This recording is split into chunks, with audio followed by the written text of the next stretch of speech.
வணக்கம், நான் உங்க டாக்டர் ஆஷா லெனின் பேசுறேன். இன்னைக்கு வந்துட்டு என்னோட கிளினிக்ல 2000 எப்ப இருந்து எடுக்கிறீங்க சார்? சொல்லுங்க. 16/6/2022.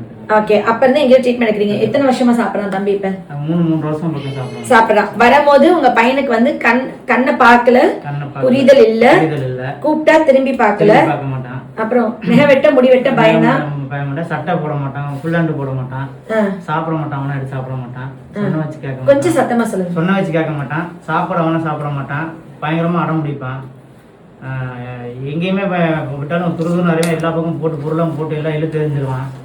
ஹேண்ட் ஃபிளாப்பிங் இருக்கு. அடுத்தவங்க அடிப்பான், அவனா பேசிட்டே இருப்பான், தன்னால பேசிட்டே இருப்பான். அடுத்தவங்களோட பேசுறத விட செல்ஃப் டாக் வந்து அதிகமா இருந்துச்சு. பேச்சு இருந்துச்சா? பேச்சு இல்ல. தன்னால பேசுறது வந்து பிளாபரிங்கா இல்ல தெளிவா பேசுவானா? தெளிவா விட்டு பேசுவான். ரைம்ஸ் பேசுவானா இல்ல என்ன பண்ணுவான்? விட்டு பேசுவான். தோன்றத அப்படியே பேசுவான், தன்னால பேசிட்டு இருப்பான். ஓகே, உங்களை பார்த்து அம்மா அப்பா அப்படி கூப்பிடுவானா? கூப்பிட மாட்டான். ஃபர்ஸ்ட் வரும்போது கூப்பிட மாட்டான். ஓகே, தன்னால சிரிக்கிறது? தன்னால சிரிச்சிட்டு இருப்பான்.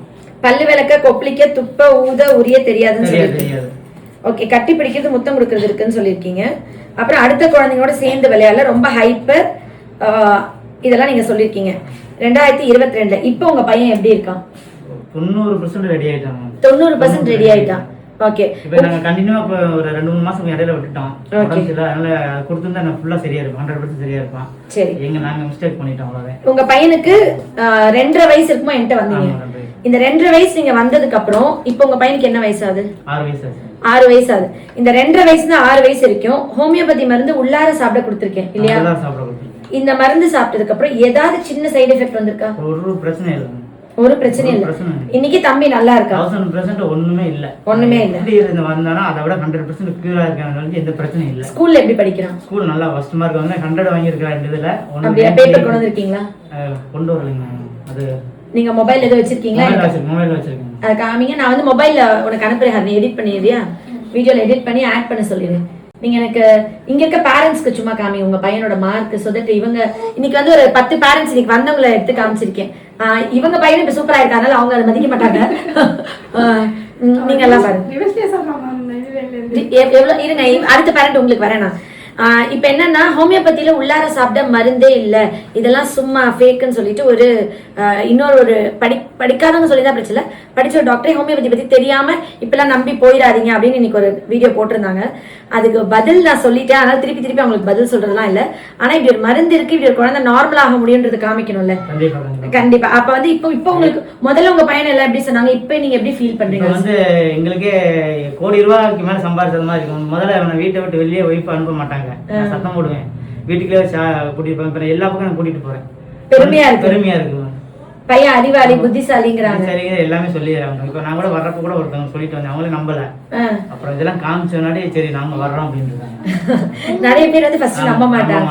ஓகே, அப்போ உங்க பையன் வந்துட்டு என்ன சொல்றது, பேசாத இருக்கிற குழந்தை பேசி நார்மல் ஆகிறத விட எக்ஸ்ட்ராடனரி புத்திசாலியா அந்த சத்தம் போடாம பாத்துக்கோங்க.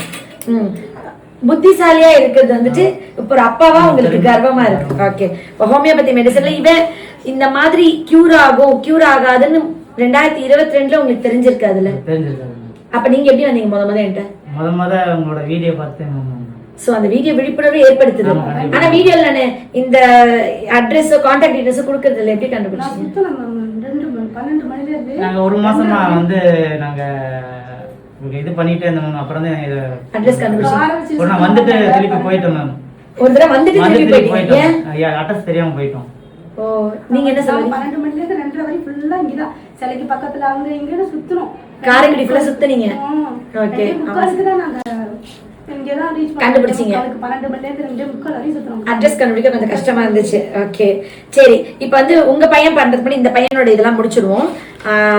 இப்ப நீ இது சொல்லி இதெல்லாம் என்ன எழுதிருக்கீங்க? இப்ப எழுதுறதெல்லாம் ரீட் பண்ண பார்க்கலாம். சத்தமா ரீட் பண்ண அவனுக்கு காமிப்பேன், தெளிவா தூரத்துல இருக்க ஃபேஸ் நல்லா பிளர் பண்ணிரு. சொல்லுங்க, இது என்னது? கரடன் சொல்லு. DWO2 THIEG FOUR4 SIVE. Okay, super 100 வரைக்கும் சொல்றியா? 1 2 3 100 வரைக்கும் தெரியுமா உனக்கு? தெரியுமா? காங்காச்சலம் காங்காச்சலம் தெரியுமா? தெரியுது. சரி இது அது வேணாம், நீங்க கந்தசேஷி கவசம் சொல்லுவாங்க, முருக பக்தி. கந்தசேஷி கவசம் தெரியுமா? கொஞ்சம் மட்டும் சொல்லு, தெரிஞ்சவங்க கொஞ்சம் மட்டும் பாடு. சஷ்டியை நோக்க பாடு பார்க்கலாம். சத்தமா பாடு. சஷ்டியை நோக்க சரவண பவனா சிஸ்டருக்கு உதவும் செங்கதிர் வேலும் பாதம் இரண்டில். தெரியாதா? பாடுவாங்க, வீட்டுல பாடிக்கிட்டே இருப்பாங்க. அம்மாட்ட கொஞ்சம் நிறைய இருக்கனால கொஞ்சம் அவனுக்கு கொஞ்சம் கூச்சமா இருக்கு. நிறைய பேர் இருக்கனால கூச்சப்படுறான்.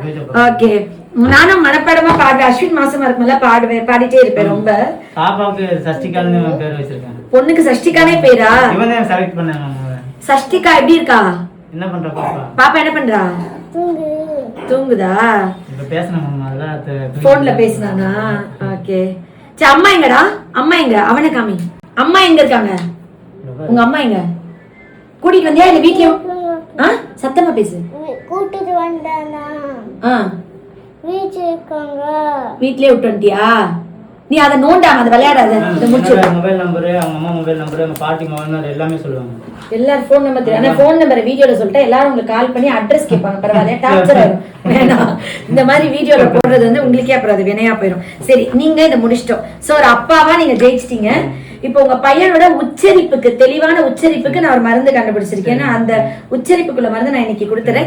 நான் அந்த மருந்து கண்டுபிடிச்சேன்றது ஹோமியோபதியில 3000 மருந்து இருக்கு. அந்த மருந்து இருக்குன்றத நான் கண்டுபிடிச்சிருக்கேன். நானா சொந்தமா தயாரிக்கல. இந்த மருந்து எல்லாமே கொடுத்து ப்ரூவ் பண்ண மருந்து, எல்லாமே ட்ரக் ப்ரூவிங் பண்ண மெடிசன். இதுல இப்படி ஒரு மருந்து இருக்குன்றது எனக்கு தெரியாது. நானே அந்த வீடியோ நிறைய பேர் போவேன். ஹஸ்பண்ட் சொன்னாங்க, நிறைய பேர் நான் 6 மாசம் மருந்து எடுத்தேன், சரியால 3 வருஷம் மருந்து சாப்பிட்டுருக்காரு. இவருடைய வருமானம் வந்து நிச்சயமா கம்மியா தான் இருக்கும். நான் வந்து ஆனா இவருக்கு வந்து ஃபீஸ் வந்து நான் எப்பவுமே குறைச்சிட்டேன். பாதி ஃபீஸ் ஆக்குனேன். 5900 தான் வாங்கினேன். இப்ப 900 மருந்துக்கு அந்த இதை வந்து இப்ப குறைச்சிட்டேன் ஃபீஸை. ஏன் அப்படின்னு சொன்னா, சில பேர் அஃபோர்ட் பண்ண முடியலன்னு சொன்னா நான் ஃபீஸ் கண்டிப்பா குறைப்பேன். ஆனா இந்த மருந்து வந்து சும்மா கம்மி விலைக்கு வராதுங்க. சரி, இந்த மருந்து எவ்வளவு விலைன்னு படிங்க. சத்தமா சொல்லுங்க. 1900. இந்த மருந்து எவ்வளவு விலை? 1900. இந்த மருந்து எவ்வளவு விலை போட்டிருக்கு நீங்க பார்த்து சொல்லுங்க. நீங்க எல்லாமே பாருங்க. 2035. 2035. ஒரு மருந்தோட விலை வந்து நீங்க பாருங்கம்மா. நான் வந்து 2 மருந்து காமிக்கிறேன். சும்மா அப்படியே பக்கத்துல வாங்க. உங்களால காமிக்க மாட்டேன், நீங்க எல்லாம் தெரிய மாட்டீங்க வீடியோல. இதுல என்ன விலை போட்டிருக்கு? 1900 ரூபாய். இதுல என்ன போட்டிருக்கு? 2035. எனக்கு வர்றதே இந்த ரேட்டு. அப்ப ஒரு 2 ரூபா மருந்து கொடுத்தா சரி பண்ண முடியும்? ஒரு ஸ்டெம் செல் தெரப்பி போறீங்க, 15 லட்சம் ஆகலையா? ஒரு தெரப்பி போறீங்க, அந்த தெரப்பில வந்து உங்களுக்கு 1 மணி நேரத்துக்கு 1000 ரூபாய் வாங்குறது இல்லையா? யாரா ஃப்ரீயா பண்ணுவாங்களா?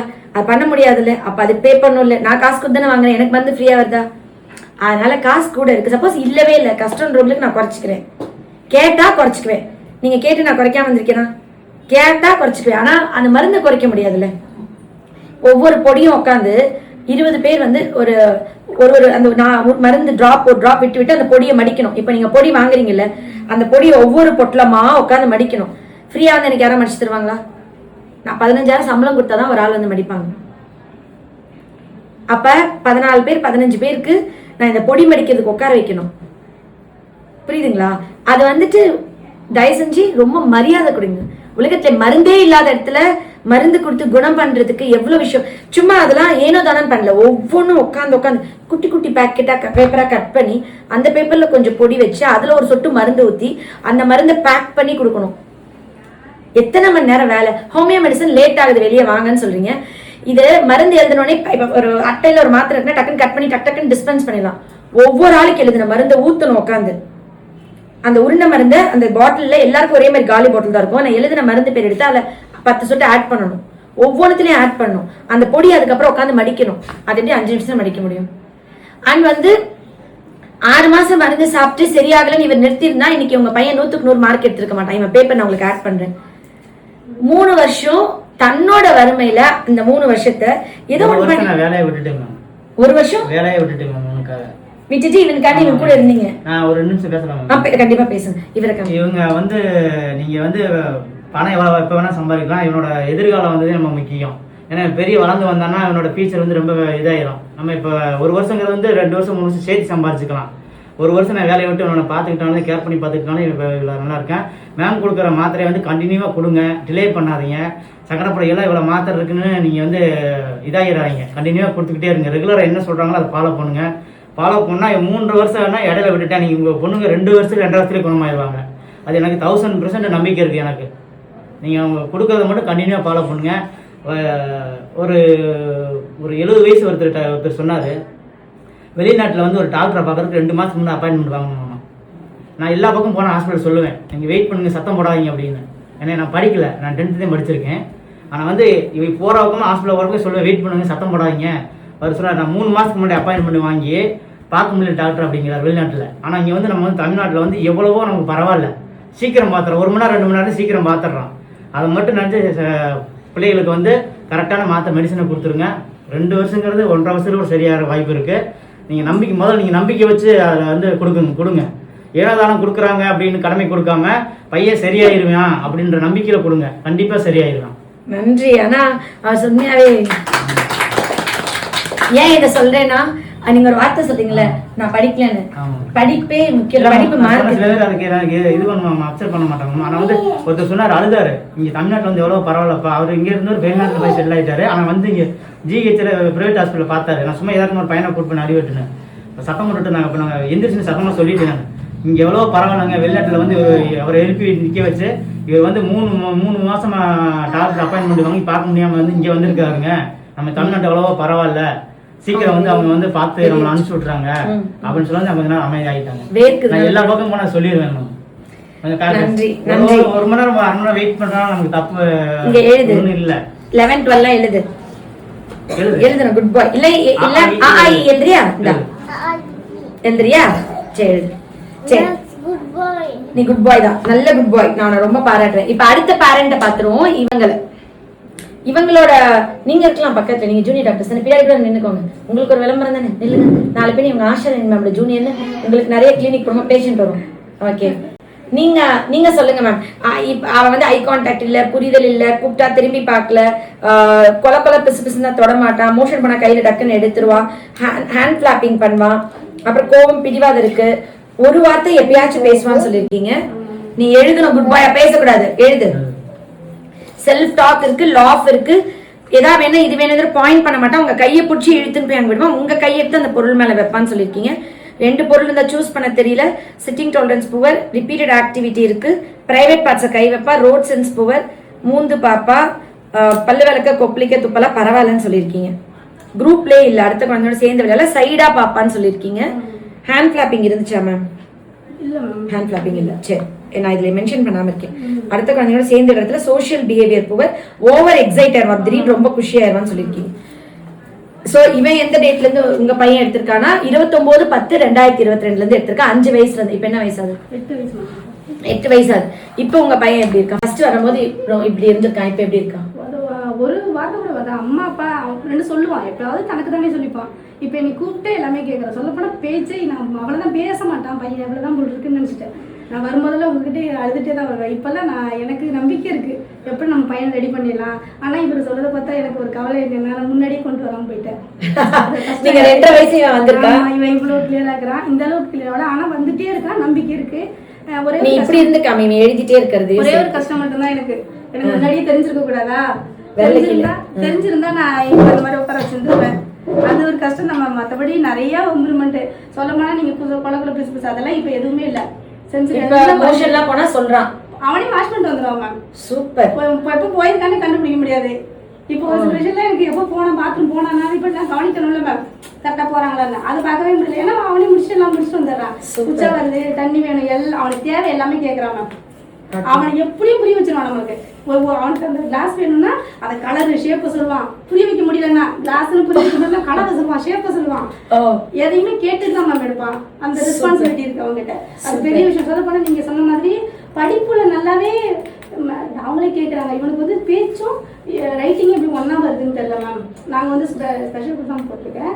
அவங்க என்ன சொல்கிறாங்கன்னா நாங்கள் கொடுக்குற இதுல வந்து தெரப்பி நீங்க தெரப்பி விடுறீங்க? இல்ல மேம், தெரப்பி விடுறீங்க மட்டும் தான், தெரப்பி விடல. தனியா நீங்க உங்க பையனுக்கு தெரப்பி ஏதாவது இது வரைக்கும் விட்டுருக்கீங்களா? இது வரைக்கும் விட்டதில்ல, வெறும் ஹோமியோ மெடிசன் தான். சரி, அந்த ஸ்கூல்ல வேணா விடுங்க அப்படி நாங்க என்ன டெவலப் ஆயிரோம்னா கன்சல்ட் பண்ணிட்டு விடலாம் அப்படின்னு விட்டோம்.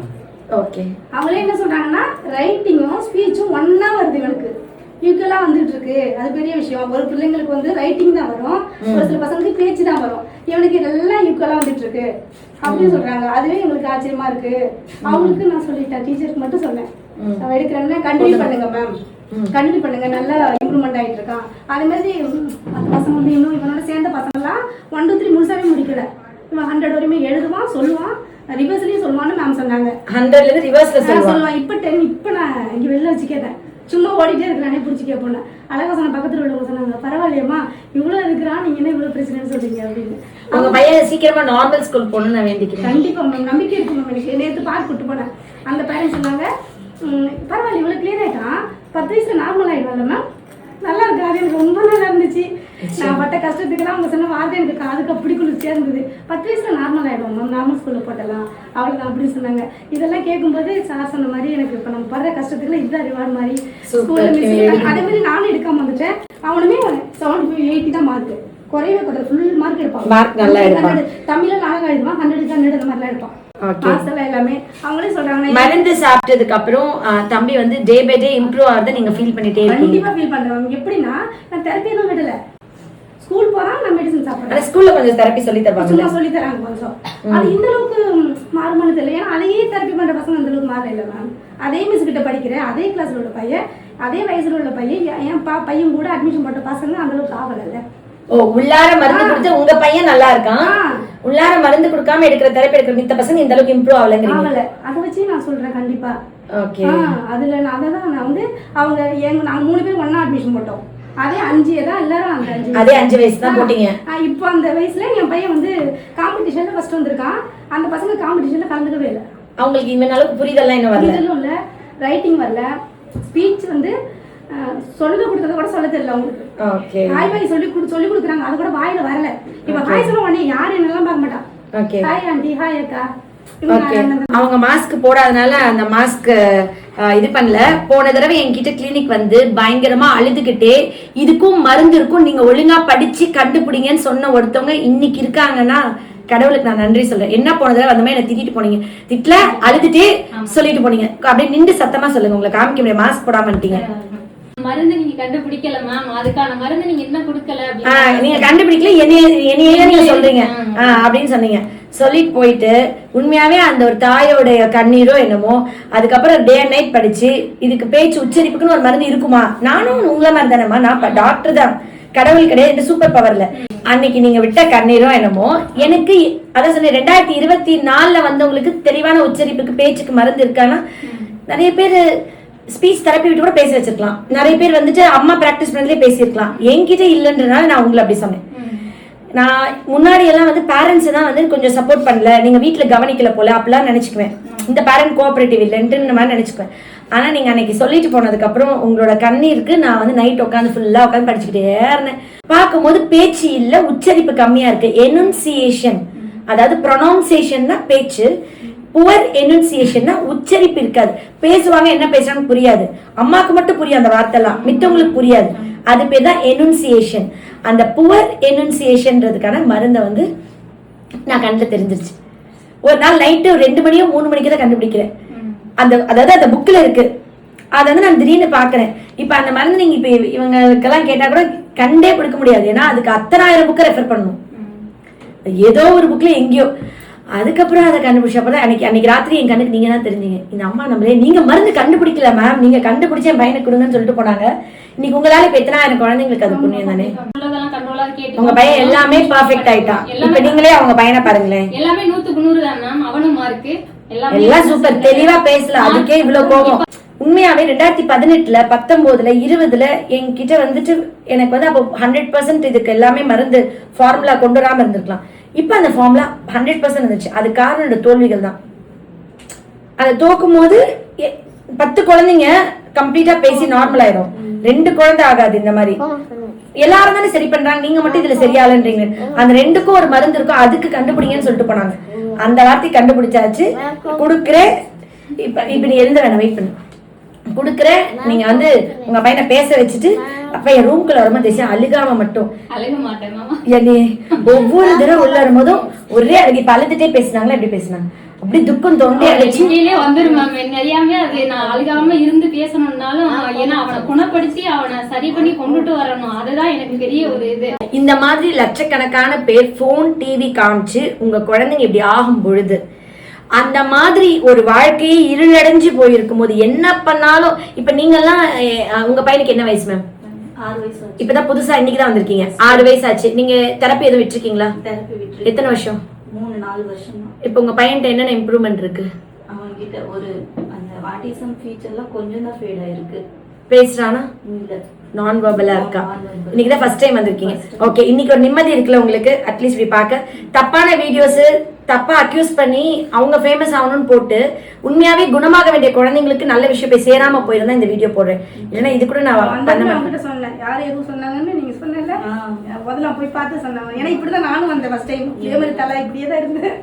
இதே மாதிரி தான் நைட் எல்லாம் கிடந்து நானும் வந்தேன். தலையெல்லாம் சீவாம நானே வந்து தானே மேம் உங்கள்கிட்ட பேசினேன். பேசுனேன் நான் இப்படி தான் வந்தேன், கவலைப்படாதீங்க, யார் என்ன சொன்னாலும் ஸ்கிப் பண்ணாதீங்க, எதையும் காதுல வந்தாதீங்க, நீங்க பாட்டு கண்டினியூ பண்ணுங்கன்னு சொன்னேன். நம்ம பார்ப்போம் மறுபடியும். சூப்பர். நீங்க புதுசு எவ்வளவு பையனா பொண்ணா? 6 வயசு பையன். இந்த ரோட்ல கிராஸ் பையன் தான். டக்குன்னு கையில பிடிச்சிட்டு ஓடிடுவான். ஓடிட்டு இப்ப நல்ல ஸ்கூட்டில அடிபடுது. ஓகே. என் பையனும் கடையை பார்த்தா ஓடிடுவான் கையை விட்டு. இன்னுமே இந்த கடையில போனா இந்த இதை வாங்கணும்னு சொல்லிட்டு அடம் பிடிக்கிறது இருக்கணும். இல்லைன்னா அவங்க கத்திட்டு நீங்க சொல்றது எல்லாமே நாங்களும் இருக்கும் ஃபர்ஸ்ட் ஸ்டார்டிங்ல இருந்தது. அதுக்கு தான் நான் வந்து உங்ககிட்ட சொன்னேன். இப்படியே தான் இதே மாதிரி ஒரு பள்ளியும் குடிச்சு அதெல்லாம் மாறணும். எல்லாம் மாறிடுச்சு இப்போ. எல்லாம் மாறிடு கவலைப்படாங்க. ஆனா நான் வந்துட்டு ஸ்பெஷல் ஸ்கூல் போட்டா ஸ்பெஷல் கிட்ஸை பார்த்துட்டு ஸ்பெஷல் ஆக்டிவிட்டிஸ் தான் கத்துட்டு வருவாங்க. அதனால அது போட வேண்டாம். நம்ம பார்த்து தானே இமிட்டேட் பண்ணுவாங்க குழந்தைங்க. முத நான் வந்து குழந்தைங்க இமிட்டேட் தான் பண்றாங்கன்னு நினைச்சேன். முத நான் பார்க்கும்போது இப்போ ஒரு பிலாசபர்ஸே இருக்காங்க. நார்மல் ஸ்கூல்ல எல்லாம் அட்மிஷன் போட்டு கொண்டு போய் சேர்த்தா ஒரு வாரத்துக்கு மேல ஒரே நிமிஷம் நார்மல் ஸ்கூல் தான் போயிட்டு இப்ப இவன் நார்மல் ஸ்கூல் போறான். நான் என்ன சொல்றேன்னா கவர்மெண்ட் ஸ்கூல்ல கூட நார்மல் ஸ்கூல்ல விடுங்க. அதுல இருந்து எடுத்துட்டு அப்பதான் வந்து கொஞ்சம் இது பண்ண முடியும். ஒரே விஷயம் இப்ப நான் தெளிவான கருத்து மட்டும் சொல்லிடுறேன். உட்காருங்க ப்ளீஸ். என்னன்னா 2 பேர் சேர்ந்து பேசினா அதுல கொஞ்சம் டிராபிக் ஜாம் ஆகும். ஒரு குழந்தைங்களை வந்துட்டு இந்த மாதிரி விர்ச்சுவலி போன் டிவி தெரியாம காமிச்சதுக்கு அப்புறம் என்ன பண்ணணும்னு தெரியாதப்ப நம்ம வந்து உள்ளார மருந்தே கிடையாது அப்படின்னு இதை படிக்காதவங்க சொல்லக்கூடாது. ஹோமியோபதி படிச்ச டாக்டர் தான் சொல்லணும். ஹோமியோபதி படிச்சவங்களும் ஒருவேளை சொல்றதுக்கு முன்னாடி இந்த இது என்கிட்ட வந்து என்ன மருந்து கொடுக்குற, என்னெல்லாம் மருந்து இருக்கு, இதெல்லாம் எப்படி ஆக்ட் பண்ணுது, இதுக்கு இன்னெல்லாம் மருந்து கண்டுபிடிச்சா அப்படின்னு வந்து எல்லாம் படிச்சு தெரிஞ்சுக்கிட்டு அதுக்கப்புறம் உங்களுக்கு வந்துட்டு அந்த கமெண்ட் எல்லாம் போடணும். இந்த மருந்தை வந்து பார்த்துட்டு படிச்சு தெரிஞ்சுக்கிட்டு. ஆனா நான் எல்லாருக்கும் சொல்லி கொடுக்க மாட்டேன். நான் என்னன்னா காமன் பீப்புள்ஸ் சொல்லி கொடுத்துட்டு அவங்களே செல்ஃப் மெடிகேட் பண்ணிக்குவாங்க. வீடியோல அந்த மருந்தை போட்டுட்டோம்னா அவங்கவுங்களே கொடுத்துக்குவாங்க. அவங்கவுங்களே கொடுத்தா எவ்வளவு டோஸ் கொடுக்கணும், எவ்வளவு ரிப்பீட் பண்ணணும், எவ்வளவு நாள் கொடுக்கணும், என்னென்ன பண்ணும் அது மாதிரி தெரியாது இல்லையா? அதனால அதை வந்து நான் வீடியோஸ்ல மருந்து பேர்கள் போடுறது இல்லை. பேர்கள் போடாதனால அப்படி ஒரு விஷயமே இல்லைன்னு அர்த்தம் கிடையாது. இன்னைக்கு அவங்க கேட்டதுனால நான் அந்த புவர் எனர்ஜைசேஷன் ஒரு போட்டேன். ஒரு மருந்து தான் போட முடியும். எல்லா மருந்தையும் எடுத்து ஒவ்வொரு ஆளுக்கும் ப்ரூவ் பண்ணிட்டு இருக்கிறது என்னோட வேலை இல்லை. ஒரு வேலை கத்துக்கணும்னு நினைச்சீங்கன்னா வாங்க. Every thing is open. எதுவும் ரகசியமா உள்ளார வச்சு எதுவுமே பண்ணல. எல்லாமே ஓப்பன். ஒரு நாள் உட்காந்து இதெல்லாமே விட்னஸ் பண்ணுங்க. மருந்து பேரு, மருந்தோட ப்ரூஃப், டாக்டரின் ஆஃப் சிக்னேச்சர் போட்டு, அந்த கிராட்டில் ஸ்னேக்னு ஒரு பாம்பை போட்டு, பாலைவனங்கள்ல இருக்கும் அந்த பாம்பு, கிளிகிளிப்ப பாம்பு, அந்த கிளிகிளிப்ப சத்தத்தை போட்டு, இந்த குழந்தைங்க அந்த சத்தத்தை மேக் பண்றதை போட்டு, அதுக்கு ஹோமியோபதியில மருந்து இருக்குன்னு லிட்ரேச்சரை போட்டு இவ்வளோ ப்ரூஃப் பண்ணதுக்கு அப்புறமும் இது வந்துட்டு இதை ஏன் நான் இவ்வளோ பேசணும் அப்படின்னா, இந்த நம்பி குணமாக வேண்டிய குழந்தைங்க ஐயோ இது போனா சரியாகாது, இந்த மருந்து கேட்காது, இப்படி ஒரு மருந்தே உள்ள இல்ல போல இந்த அம்மா சும்மா சொல்றாங்கன்னு நினைச்சிட்டு சாப்பிடாம தன் குழந்தைய குணமாக போகக்கூடாது. First point. 2வது, நம்பி சாப்பிட்டுட்டு இருக்கவங்க வந்துட்டு ஐயோ இதுல அப்படி இருக்கா, அப்படி அப்படின்னா இல்லையா, நம்ம சும்மா தான் சாப்பிட்டு இருக்கோம் அப்படின்னு நினைக்க கூடாது. என்னை நம்பி சாப்பிட்றவங்களுக்கு அது இது என்னுடைய உயிர், என்னுடைய வாழ்றதுக்கான உயிரே இந்த மருத்துவம் தான். அதுலயே களங்கம் கற்பிச்சா அது நான் சும்மாவே இருந்துட்டு இருக்கக்கூடாது அப்படின்றதுக்கான யதார்த்தமா இன்னைக்கு வீடியோ நான் ரிப்ளை பண்ணி முடிச்சிட்டேன். அப்புறம் பார்த்தா இன்னைக்கு இவங்க கியூர் ஆகி அந்த பேப்பர்லாம் காமிச்சு ரொம்ப சந்தோஷமா இருந்துச்சு. அப்ப எனக்கு ஒரு சகோதரன் மாதிரி இன்னைக்கு நான் நினைச்சு சொல்றேன்.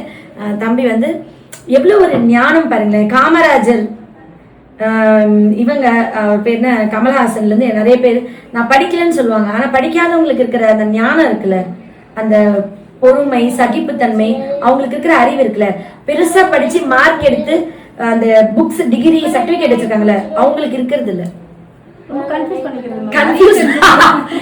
மெத்த படிச்ச மேதாவி கன்ஃபியூஸ் ஆயிக்கிறாங்க. அவங்க வந்து இந்த Vinland classification, cost classification, autism நிறைய கிளாசிபிகேஷன் இருக்கு. எல்லாமே கிளாசிஃபை பண்ணி இது குணம் பண்ண முடியாத தெரப்பின்றத நானும் ஏன் அதுக்குள்ளேயே போகணும்?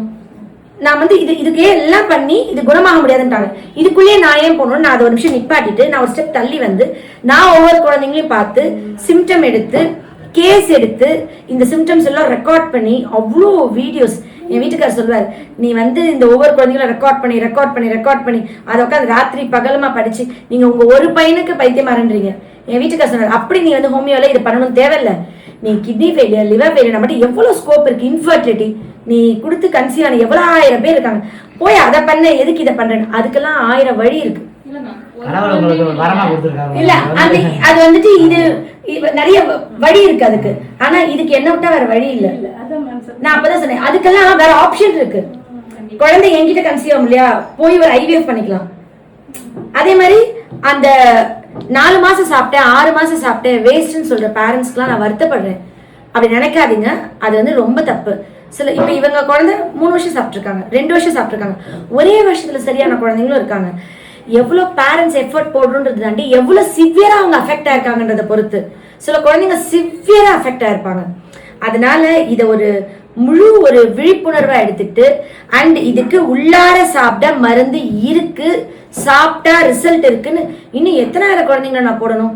ஆட்டிசம்க்கு எவ்வளோ குழந்தைங்கள போட்டிருக்கேன். இப்போ என் ஃபேஸ் மட்டும் பிளர் பண்ணிடுவேன், உங்க 2 பேருக்கு மாஸ்க் இருக்கனால அப்படியே விட்டுருவேன். இவன் முகத்தை மட்டும் மறைச்சிட்டு இப்போ போடுறேன். ஏன்னா அந்த குழந்தை வளர்ந்த அப்புறம் வந்து அந்த வீடியோ பார்த்து எல்லாரும் நான் ஃபேஸே காமிக்கல, நானே செட்டப் பண்ணி உட்கார வச்சிட்டேன்னு சொல்றாங்க. பேஷண்டோட ஐடென்டிட்டி ரிவீல் பண்ணக்கூடாது. இப்போ உங்களுக்கு புரியுதா இவங்க செட்டப்பா? இப்ப நீங்க கண்ணால பாக்குறீங்கல்ல, நான் எப்படி இவர் டைரக்டா வீடியோல மூஞ்ச காமிச்சு போடுறது? இவர் நாளைக்கு இவர் ஒரு சூப்பர் தான் பார்க்க போனா, இன்னைக்கு ஒரு அப்பாவா உங்களுக்கு எல்லாம் நீங்க தூக்கிட்டு அலையிறீங்க. ஒரு ஆம்பளை ஒரு குழந்தைய தூக்கிட்டு ஃபைல் எடுத்து உங்க வைஃபை நான் இது வரைக்கும் பார்த்ததே கிடையாது. இத்தனை தடவை சூப்பர் தானே, தெரியுதா பாருமே? இவங்க வைஃப் கொடுத்து வச்சிருக்கணும், அவங்க குழந்தை.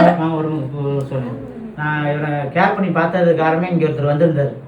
அவர் வந்து இந்த பையன் பொண்ணு இப்படி இருக்குன்னு டைவர்ஸ் பண்ணி போயிட்டாங்க அந்த லேடி. அவர்கிட்ட சொல்லி அழுத, விடுங்க கவலைப்படாதீங்க, பிள்ளைய பாருங்க, காசு பண்ண எவ்வளவு வேணா சம்பாதிச்சுக்கலாம். நிறைய பேர் ஹஸ்பண்ட் விட்டுட்டு போயிடுறாங்க, இல்ல ஒய்ஃப் விட்டுட்டு போயிடுறாங்க. போனா போயிட்டு விட்டுருங்க பொண்டாட்டி செலவுன்றது அப்புறம் பிள்ளைக்கு செலவுன்னு சொல்லி அட்வைஸ் பண்ணேன். அவருக்கு வந்த புதுசுல எனக்கு இதை பத்தி தெரியாது. அவ அழுதாரு, அவரு விடுங்க போனா போயிட்டு போகுதுங்க. அவர் வந்து தேனிக்காரு, போய் விட்டுட்டு போயிட்டாங்க. பையன் இப்படி இருக்கேன், எல்லாம் கேள்வி பண்றாங்க செய்யறாங்க அப்படின்னு. பொண்ணு பார்த்தா அவ்வளவு தேவதை மாதிரி இந்த பொண்ணு. ஆனா யோசிச்சு பாருங்க, எத்தனை இடத்துல ஒரு ஆம்பளை மட்டும் குழந்தைய கூட்டிட்டு இப்படி திரிவாங்க, அலைவாங்க. வேலையை ஒரு வருஷம் விட்டுட்டு, கண்டிப்பா இவர் படிக்கலங்கிறாரு, சோ ஃபாரின்ல எங்கேயோ டிரைவர் வேலையோ ஏதோ ஒரு வேலை தானே பார்த்துட்டு இருக்க போறாங்க. அப்ப அதை விட்டுட்டு இப்படி வந்திருக்க இந்த மாதிரி. நான் இதே ஏன் இப்ப காமிக்கிறேன்ட்டுனா, இப்ப இந்த குழந்தைங்களை காமிக்க மாட்டேன். குழந்தைங்க அப்ப எனக்கு எடிட் பண்ண தெரியாது. நான் இப்போ ஒரு வீடியோ போடணும்னு வச்சுக்கோங்க, வீடியோல 10 தப்பு இருந்தாலும் அதை உட்காந்து பயங்கரமா எடிட் பண்ணி ஃபோக்கஸ் லைட் வச்சு பயங்கரமா ப்ரிப்பேர் பண்ணி அப்படிலாம் இல்லை. நான் மருந்து கொடுக்கறதுக்கு உள்ள போய் ப்ரிப்பேர் பண்ணுவேன், மணிக்கணக்கா படிப்பேன். மருந்துக்கு தான் ப்ரிப்பரேஷன், குழந்தைங்களுக்கு தான் எஃபர்ட் போடுவேன். வீடியோஸ்லாம் வந்து மைக்கு கூட வச்சுக்க மாட்டேன், ஃபேன் மட்டும் ஆஃப் பண்ணிடுவேன், அந்த நாய்ஸ் டிஸ்டர்ப் ஆகக்கூடாதுன்னு. மிச்சப்படி கம்ப்ளீட்டா அப்படியே உட்காந்துருக்கல அப்படியே தான் போடுவேன். அதை முன்னாடி தப்பு இருக்கும் பின்னாடி தப்பு இருக்கு. எனக்கு அந்த ஃபேஸ் மாப் பண்ண இதெல்லாம் தெரியாது. அதனால இப்ப இவளுக்கு தெரியுது. அதனால இப்ப வீடியோ குழந்தைங்க ஃபேஸை டேட்டா மாப் பண்ணி அதெல்லாம் காமிக்கிறேன். என்கிட்ட இவ்வளவு வீடியோ இருக்கு, எப்படி காமிக்கிறது?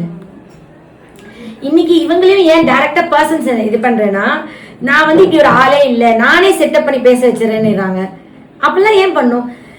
தர்மத்துக்கு அகேன்ஸ்டா, சத்தியத்துக்கு அகேன்ஸ்டா ஒரு காரியம் வாழ்நாள பண்ண முடியாது. அதே மாதிரி கோடி ரூபா காசு கொடுத்தாலும், நீங்க 100 கோடி கொடுத்தாலும், இந்த பிரபஞ்சத்துக்கோ அடுத்த தலைமுறைக்கோ கேடு விளைவிக்குன்ற ஒரு விஷயத்துக்கு நான் என் உயிரே போனாலும் துணை நிக்க மாட்டேன். சோ இதுதான் ஆஷா பத்தி நல்லா தெரிஞ்சுக்கோங்க, என்ன புரிஞ்சுக்கோங்க. முடிஞ்சா அங்க இருந்து உங்களோட ஆசீர்வாதத்தையும் அன்பையும் எனக்கு முடிஞ்சா இல்ல கண்டிப்பா நீங்க கொடுத்துட்டே இருப்பீங்க, கொடுத்துட்டே இருங்க. Love you all. நன்றி.